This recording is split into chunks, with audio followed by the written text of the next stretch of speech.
クロスボーンラジオウェーブ、カードファイトヴァンガードの楽しさをあなたに。皆さんこんばんは。クロスボーンヴァンガーズのデンプスターです。クロスボーンラジオウェーブはクロスボーンヴァンガーズやカードゲーム、カードファイトヴァンガードのいろんな情報や更新をお届けしていく番組です。クロスボーンラジオウェーブも公式ではなく、HIbikiラジオのラジオヴァンガード G とラジオヴァンガード G ネクストに触発されている番組なので、聞きながら覚えておいてください。さあ、今日は特別なファイトですよね。なんか日本語で放送したいと思います。イエーイ、パチパチパチそうね、何を言っていい方がいいかな。先週 G キャラクターブースターさん、月用のラミラビリンスが発売されました。そしてね、その新しいラミラビレアはね、全カートンに1枚しかありません。そのために僕ザ・キャプテンとベンは、1カートンを買って、もちろんラミラビレアをゲットしたでもね、マスクファントムハリなんだけどでもキャップはさらに4箱を買った。最初の箱は外れた。残念ですけどね。2番目の箱は、パラレルメガトリックフェアフィールド、忘れたなそのカード。3番目の箱はシークレットジェネレーションレアのアガナイの海賊王ドラクート。そして最後の箱はラミラビレアの星影の吸血鬼ナイトローゼをゲットした。超ラッキーありがとなキャップ。ぜひデッキに入りますそしてこのキャラブスターもいっぱいお化けのカードが入ってるよ。このセットのカードだけでお化けのデッキを作ってるかな。実は、僕自身デッキを作ったけど、まだカードが足りないなら本当の強さはまだわからないんです。でもそのカードが勝ったら、自分のデッキを強化して、本当の強さはわかるかもしれないけどね。でもデッキを本当に使ってファイトしたい。デッキの強さもショーケースしたいな。さて今週のラジオウェーブを始めよう。スタンドアップヴァンガード。クロスボーンラジオウェーブ、カードファイトヴァンガードの楽しさをあなたに。この番組はクロスボーンヴァンガーズがお送りします。Crossbone Radiowave, bringing you the fun in Cardfight Vanguard。改めましてこんばんは、デンプスターです。これからは英語で放送していきます。So, how did it go? I hope my Japanese is not too broken and all. I actually wanted to try broadcasting in Japanese, but damn, that was harder than I thought. If you guys like it, let me know so I can torture myself to do even more. And the reason why I suddenly came in with a Japanese prologue was because, well, by the time you're hearing this, I'm already in Japan having fun, being a weeaboo buying all the merchandise and stuff. So I will be away and I will not be around for 2 weeks. So try not to expect too much on the on more Crossbone Radiowave. So yeah, that will be put on hold after this episode. So let's get on with the radio show itself. Let's move on to this week's episode of the anime Cardfight Vanguard G. Next, Turn 22 Creeping Menace or Shinobioru Kyoi. Oops. Shinobioru Kyoi. Okay, anyway. Yep, so today, well, the main highlight is actually the fight between Onimaru Kazumi and Ibuki Koji. Well, technically, it wasn't really a fight because they kind of was scooped halfway because when the lights went on. And that is also because, it was kind of, how should I say, one of the Fighters members, I can't remember what his name was. It seemed like he was the one who hijacked the power system, I guess, and shut it down for half an hour so that he... either that or, well, I can't I can't really pinpoint what exactly happened, but it just so happens that when Noah heard a voice, he went somewhere that no one else could hear. He went in, he saw this black and red portal thingy, he touched it, and then boom, everything was like, how should I say, everything was... The power suddenly went out all of a sudden. Suddenly went out, yeah. I don't know why I said something so many times.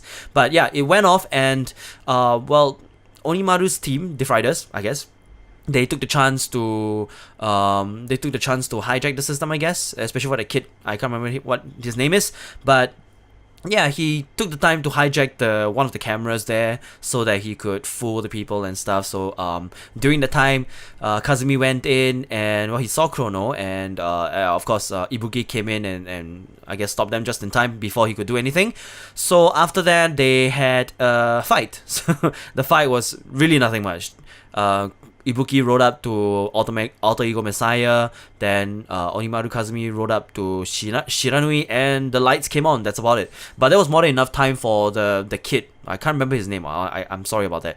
It was enough time for him to hijack the camera. So why he hijacked the camera was because, well, as part of the ruling for the tournament, those who have cleared the first stage are not allowed back into the area where people are like fighting one another. So one of the camera sort of got hijacked, so it couldn't show him at all. It was like showing a totally different footage. For those of you who play Payday, that you should know what I mean. If not, that means he hijacked the camera and then the camera was showing false footage. That's it. So he went into the crevice, or whatever that place is. He went into the portal and then he saw Noah, and well, something caught my attention. There was a Nubatama clan symbol on Onimaru's hand. Kazumi, Onimaru, whatever. So after that, he sort of took out Noah's Bunshin, which is Chaos Breaker Dragon, and sort of did something called Different World Ride. Well, as we all know, when we play Vanguard, we ride into a certain unit, we possess that unit. So in this case of Different World Ride, it was actually the unit riding onto the fighter himself. So in this case, Chaos Breaker Dragon rolled up to Noah and literally possessed him right there. And he woke up and he opened his eye and is like, so how many more left to something, and how many more how many toys more for me to play with. So that is not from Noah, that is literally from Chaos Breaker Dragon. That was what he said during the Link Joker invasion. So I'm guessing the symbol itself has a lot more significance right now. And if you notice, back then the symbol first appeared on Miguel's hand before he so-called died, and by died I meant went back to Cray. So what exactly does this all mean? Well, I can't really say much, so I can only give my opinion and speculate a bit here. But it seems like there's something going on in Cray at the same time this under 20 Cray scramble is happening. So I'm pretty sure, when Kazumi was fighting Ibuki that time, he was literally like a different person, especially when he rode up to Shiranui. So that kind of led me to believe that Shiranui sort of different world ride him as well, so that he could sort of, so-called possess him. But it feels like these two are connected to one another, and it's almost like, Kazumi is okay with sharing his body with Shiranui. So that's kind of concerning to me. I don't know how it's gonna be like, but if you think about whatever that's happened in this week's episode, it's literally season 3 all over again when the Link Joker invaded the world, Cray and planet Earth for that matter. So we're gonna see another kind of hero saves the world and breaks the ring, that blah blah blah blah blah, stop the scramble from happening. And of course, with the boost as it is right now, with the upcoming sets, Aichi's the Blaster Legend deck is coming out soon, so it's pretty obvious what's gonna happen. Aichi's gonna come in either to save the people or save the world, sort of, or train the appropriate people to be able to stop them. Because I'm pretty sure Aichi is not gonna be the main the hero in this one. It's gonna be like maybe Kazuma or even Chrono for that matter. The G main protagonist. So well, I guess that's the only way I can predict how the story is going to be like. But of course, if I'm wrong, do let me know, because why would I be correct if I'm not if I don't write the story? But I have to say, Bushiroad's story writing is very obvious. It's kind of they're not subtle at all. I've been saying this a lot of times, but they're not subtle at all. So you can sort of find out what's going on and how you can predict. Like you can predict what's going to happen in the future. So another thing I would like to point out is that something that Noah said, was it? No, something that Ibuki said. In the end, the only ones who win are the truly strong. That I have to say, I sort of agree and disagree, because most of the time during in Vanguard, the game itself, it's half skill, half luck. we all have the skills, that's for sure. We all have the skills. But one thing that's lacking for us is luck. Especially for me. Especially for me. So that's the reason why I couldn't, get into the top of the tournament and all. Whenever I go to the tournament, first round, second round, I'm out. But that's mainly because of luck also, because luck was definitely not on my side. So for those people who top the tournaments most of the time, correct me if I'm wrong, but they are usually based off of luck. So on that aspect, I disagree with what HIbiki said, because the one who win are truly strong. But at the same time, I also agree with what he says, because well, for people like us without luck, if we do win, we're truly strong. Man, that's a way of comforting ourselves, saying that, you know what, it's okay to lose. It's just luck. I'm complaining like a typical salty card fighter. Forgive me for that, but I hope you know what I'm talking about. Do let me know. Do let me know in the comments or in an email if you know what I'm talking about. But if not, ouch! I just hit my head on the table. Hold on a minute. Ow. Okay. Anyway, yeah. Do let me know whether I'm right or not. So yeah. Alright, next we have fan mail. This one is sent to us by Isaac Bigham. So as always, thank you very, very much. Hoi! By the time you're reading this, it will probably be 4 days away from the shop tournament where I am, so I have 2 questions in this letter. First one, what are some of the threats I should watch out for and how I can fight them? I'm using golds, which I managed to find Mithril Azel for. I'll just answer this one before I move on to the next. Well, Mithril Azel, I'm guessing an Azel deck, because Mithril Azel requires an Azel heart, so I'm guessing you're using that one. Okay, personally, I don't play Azel, so I'm not exactly too sure of the situation for Azel. So this one I'll need Leon and Brian to help me out, because they are the main Azel players in our group. So if anything, I'll direct this question to them. But as an observer myself, what threats you should look out for in tournaments? Well, the most obvious one would be 7 Seas and Gear Chronicle. So these two, you gotta be very, very careful, because they can one-up you just like that, and they can rush you as well. And from what I know, Azel is not as fast when it comes to popping out units from the butt like other clans do. So be careful on that. And of course, keep your hands resourceful, keep your hand size consistent throughout. Another thing you would like to look out for is Gurguit, because once Gurguit strikes, moves to the first strike, he will start popping out units very, very fast and flood the field. And not only that, he has 2 strides that are capable of rushing. They're capable of multi attacks. One of them being the new heavily sought law Gurguit, the new one, the new Gridfall, and also Glorious Raining Dragon. So these 2 are very, very capable of multi attacks. So if you gotta make sure that you have enough hands to guard against all those attacks and survive until your next turn. So and also, because of the way it is played, people will probably put in a lot of stand triggers, so you gotta be careful on that as well. So just be prepared to gut every single thing.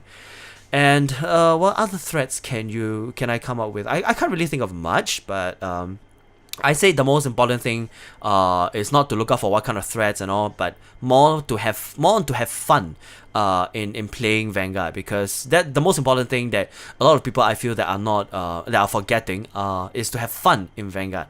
I feel that if you have fun playing, I know I said a lot of fun a lot of times, but do bear me on that one. But if you have a lot of fun playing Vanguard, then a lot of good things will happen to you. So try not to join tournaments with this kind of mindset that I'm coming in to win the tournament, I have to do it no matter what. That kind of mindset might throw you off very easily, especially if you're against something that you're not prepared for, and also it will just kill your mood very quickly if you feel that things are not going your way. So I'd say just have fun, just go with the flow. Most importantly, go with the flow and just laugh it off. It's just a game, so why get so serious over it, And well, I guess that's all I can say. So for your shop tournament, good luck on that. Okay, next question. According to Isaac, it's very unrelated, but people watching this may hate me for it regardless. Do you know Hamilton? If you don't, I recommend you to listen to the soundtrack. That's all. Ciao, mi amigos. Gracias, amigo. Thank you for the mail. Well, Hamilton, I'm assuming you're talking about the musical. I have not watched it. I have not heard about it. I have heard about it, but I haven't really watched it, so I don't know what it's about. But okay, I will listen to the soundtrack one day. Maybe I don't know whether it's gonna. Guys, let me know if it's okay. Let me know if it's okay for me to listen to it. But I personally don't know Hamilton the musical. But I do know another Hamilton, and that is Charles Hamilton. That's a very long ago name, and he's very Charles Hamilton is a guy known for coming up with songs based off Sega's franchise Sonic the Hedgehog. So I've heard of one of his songs, and it was kind of weird actually. It's literally Marble Zone's music with a sick beat, and he's just rapping over it and a bit of singing. So it was kind of weird, and there's a lot of the lyrics totally make no sense. As in, it doesn't make sense along with Marble Zone at all. It's nothing to do with Sonic. I have no idea why he wrote those lyrics, but it was kind of weird. But, well, that's the only Hamilton I know. Alright, so that's all for the fan mail. Thank you very much for sending, and be sure to keep them coming. Crossbone Radiowave, bringing you the fun in Cardfight Vanguard. Next up is, What's That Card? This is the section where I will pick a random card from a random clan and describe it in the most cryptic way possible, and you guys are going to guess what card I am describing. I will announce the answer at the end of the show. So listen on if you want to know whether you're correct or not. So this week we have a card from Zoo.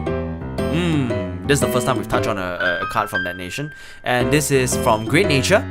So if you get it right, then that's great, but if you don't, it's okay.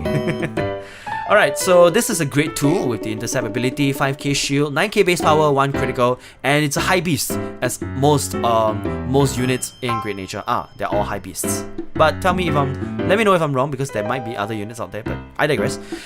Alright, so okay, I will not say what animal this is, because if I do, that'll be very obvious. But I will say that this is the only one in its kind amongst the whole of Zoo.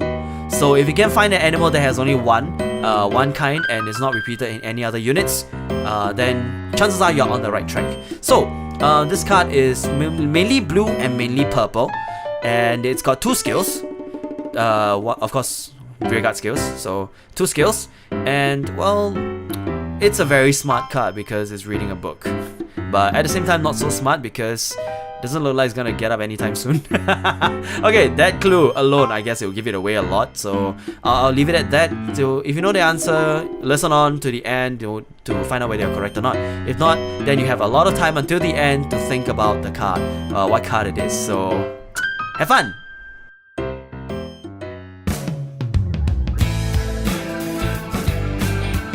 Crossbone Radiowave, bringing you the fun in Cardfight Vanguard. Card Trivia of the Day!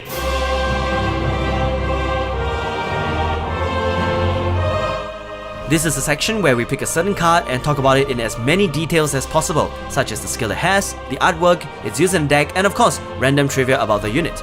If you have any picks on what card you'd like us to talk about, feel free to drop a comment on our social medias or send us an email, all of which will be mentioned at the end of the show. Last week, we were high up at Stargate, so now we'll be plunging down to the Dark Zone, where we come face to face with Abominable One, Gil Derai. Or is it Gil Derai? Pardon me if I get the name wrong. I know it's in French, and I'm very bad at French, so forgive me for that. But I'm just gonna go with Gil Derai for now, for this part. So Gil Derai has one single but very, very annoying skill for its time, and it's an X skill, and you can only use it once per turn. So you turn a copy of himself face up in your G zone, and he gets the following: if you have 10 or more cards in your soul, he gets plus 10k. Then if you have 15 more cards in your soul, he gets the skill. When this unit attacks the Vanguard, your opponent cannot call grade 1 or higher to the Guardian Circle from hand. Additionally, he gets an extra critical if you have 2 or more cards face up in your G zone, making him pretty hard to guard against before the G Guardians came out. I know how it feels because I've once been trampled by JJ's Gil de Rai before, and it's in the video, so go find it if you can go see if you can find it. It's very funny. I almost had him there, but he got me back with Gil de Rai, so thanks JJ. Alright, so the artwork for Gil de Rai was drawn by Azusa, the same person who did the artworks for Battle Deity of the Night Artemis, Healing Revenger, and Battle Sister Ginger, just to name a few. So good job. It's a very nice menacing card. Thank you, Azusa. So who exactly is Gil de Rai? Well, in the lore of Vanguard, he is a legendary vampire feared for his malice, surpassing all the millennium he lived. It is well known that he was once a human, but who converted him to a vampire is still a mystery. The old and the young, males and females, humans and dragons, demons and ogres, innumerable lives owe their deaths to this vampire. Sorry about that. Rumors claim that he had once feasted on the blood and flesh of a deity. I do not want to know who that is. His most fearsome attribute is that he destroys and slaughters from no meaning. Never did he wreak havoc for the obsession of war or domination. It is simply the ultimate nature of a demented yet mighty being to devastate and devour as he wills. Gil de Rai, the vampire, had spent centuries gorging on the living ones since his vampiric birth. He single-handedly drove a multitude of species to the edge of extinction and sent 1/4 of Dark Zone's residents to their afterlife. Ooh. The power-thriving lords finally put aside their own pursuit of Dark Zone's domination and joined hands before he became literally invincible, and the coalition managed to put an end to this mightiest vampire of the time. Aww, he died, so to speak. So during the expedition, the archdemon leading the coalition of the lords could not but tremble, pointing his shaking finger to Gil de Rai and instructed the army. Behold, all of immorality is present here. Oh, not bad. So afterwards, the name of the destroyer Gil de Rai itself has become a horror that almost none would dare to speak out, and from some time on, only the title Abominable One is remembered by the mortals. Well, that's the lore for the card itself, but if you feel that the lore for the Abominable One Gil de Rai is very familiar, that is because it's based off the real historical figure of the same name. For those of you who are well versed with the Fate series, he is also known as Caster or Saber in Fate Grand Order. So, who exactly is Gil de Rai, the real one? So, Gilles de Montmorency Laval was a knight and lord from Brittany, Anjou, and Poitou, a leader in the French army and a companion in arms of Joan of Arc. He is best known for his reputation and later conviction as a confessed serial killer of children. Though now if you ask me, he's also very known to have googly eyes. Alright, sorry about that. Okay, so Gilles de Rai was a member of the House of Montmorency Laval, who grew up under the tutelage of his maternal grandfather and increased his fortune by marriage. He earned the favour of the Duke of Brittany and was admitted to the French court. From 1427 to 1435, Gilles served as a commander in the royal army and fought alongside Joan of Arc against the English and their Burgundian allies during the 100 Years' War, for which he was appointed Marshal of France. In 1434 and 1435, he retired from the military life, depleted his wealth by staging an extravagant theatrical spectacle of his own composition, and was accused of dabbling in the occult. After 1432, Gilles was accused of engaging in a series of child murders, the victims possibly numbering in the hundreds. The killings came to an end in 1440 when a violent dispute with a clergyman led to an ecclesiastical investigation, which brought the crimes to light and attributed them to Gilles. At his trial, the parents of the missing children in the surrounding area and Gilles' own confederates in crime testified against him. He was then condemned to death and hanged at Nantes on 26 October 1440. Gilles de Rai is also believed to be the inspiration of the 1697 fairy tale Bluebeard, or Barbe Bleu, by Charles Perrault, which tells the tale of a wealthy but violent man with the habit of murdering his wives and the attempt of one wife to avoid the fate of her predecessors. Wow, that was surprisingly dark, but well, that's all for this week's card trivia of the day, and let us know what card you'd like us to talk about next.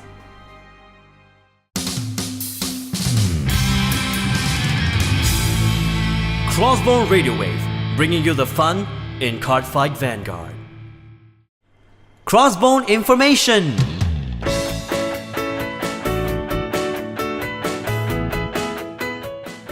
This is where we bring you news about upcoming releases, local events, and insights about Cardfight Vanguard and Crossbone Vanguards.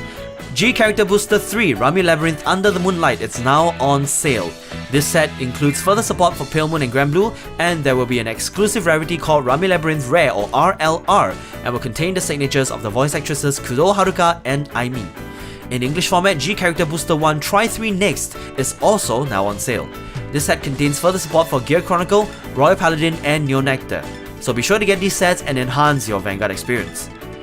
The anime Cardfight Vanguard G Next airs at Cardfight Vanguard's official YouTube channel every Sunday at 10 AM. At the same time, tune into Crossbone Vanguard's YouTube channel for a new Cardfight every Thursday at 6 PM, as well as our weekly gaming live stream every Sunday at 7 PM. That is all for Crossbone information. Crossbone Radiowave, bringing you the fun in Cardfight Vanguard.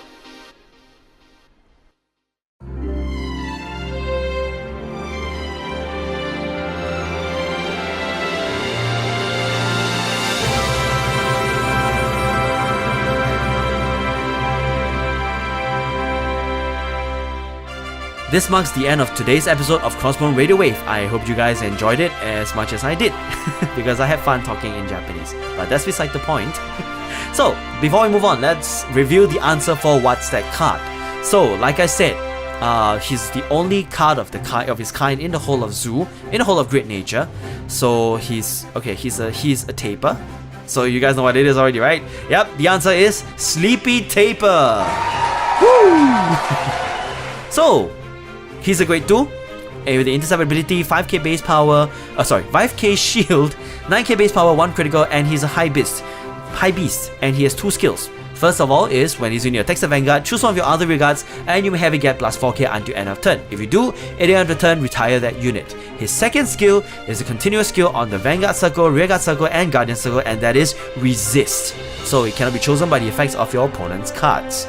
So, well, I kind of like using him when Big Belly first came out. He's a pretty good alternative for Binoculars Tiger. Was it? Yeah, Binoculars Tiger, because he also doesn't require the GB1 restriction whatsoever. When you call him to the Rearguard Circle, you can use his skill already. But of course, the problem is that he doesn't have the Vanguard's skill, so. That's one thing he lacks compared to Binoculars Tiger. So, alright, so as I've mentioned at the beginning of the radio show, before I moved on with the main content, I will not be around for the next 2 weeks, so do not expect to see Crossbone Radiowave will be on hold until I come back from Japan. So don't worry, during that time I will do my best to vlog as much as I can in Japan and come back and make a huge vlog for you guys to enjoy, as a way of saying sorry and to make up for all the, for not having a radio wave every week. So thank you for understanding on that part.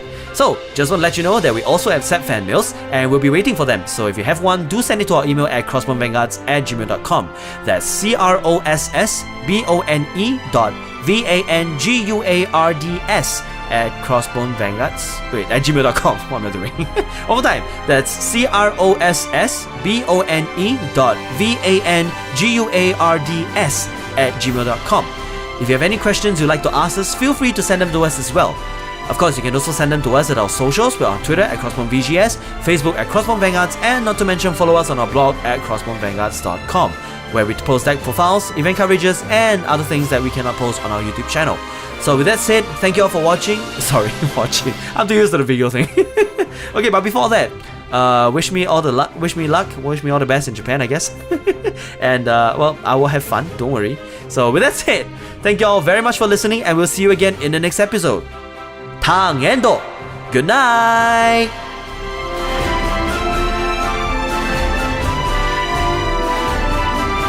Crossbone Radiowave, bringing you the fun in Cardfight Vanguard.